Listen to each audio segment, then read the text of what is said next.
Happy Seuss Day to you. Happy Seuss Day to you. Happy Seuss Day, Morehead STEM Academy. Happy Seuss Day to you. Today we have an extra special treat. You get to hear the Lorax. Enjoy. The Lorax by Dr. Seuss.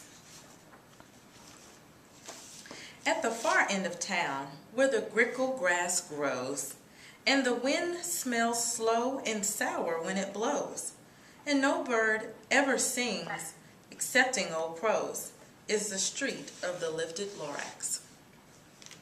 And deep in the grickle grass, some people say, if you look deep enough, you can still see today, where the Lorax once stood, just as long as it could, before somebody lifted the Lorax away. What was the Lorax?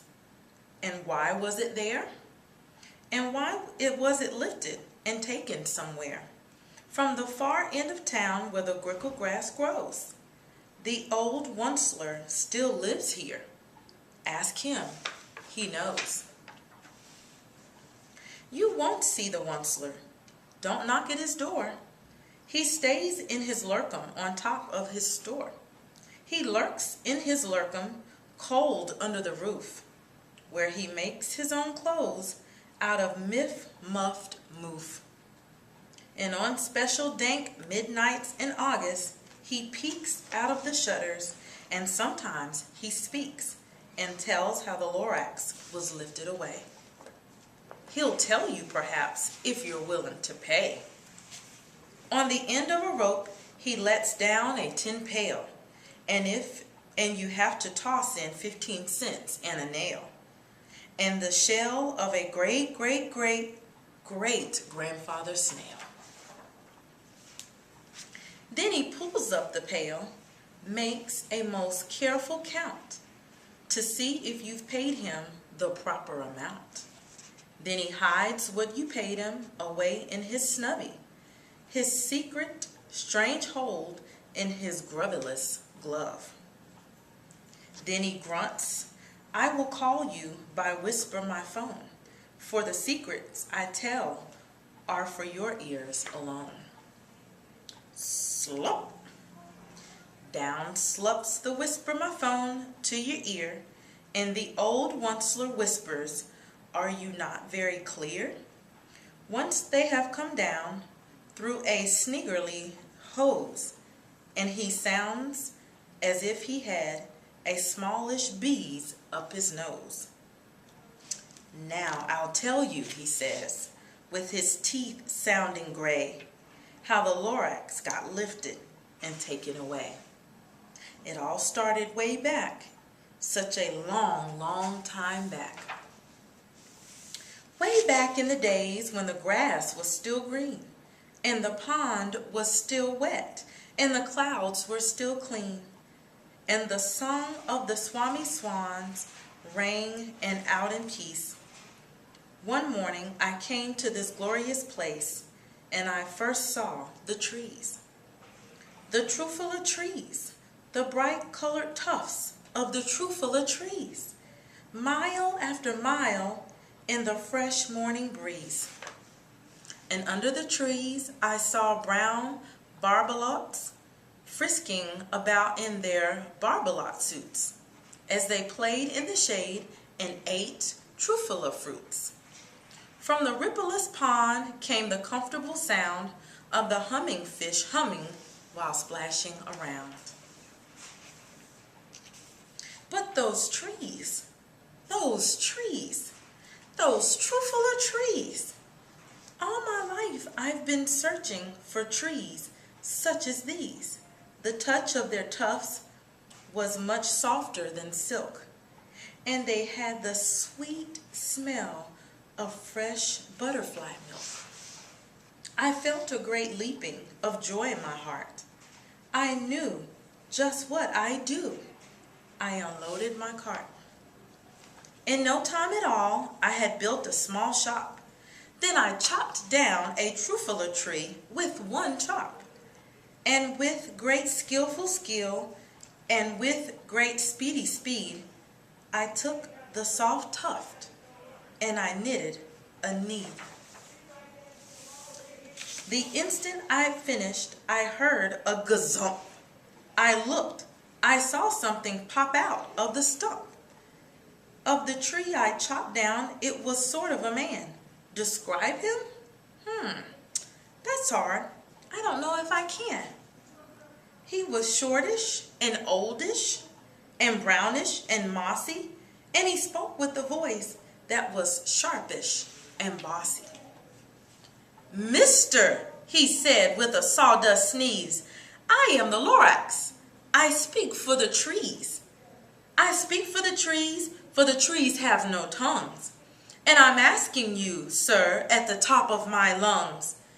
He was very upset as he shouted and puffed, "What's that thing you've made out of my truffula tuft?"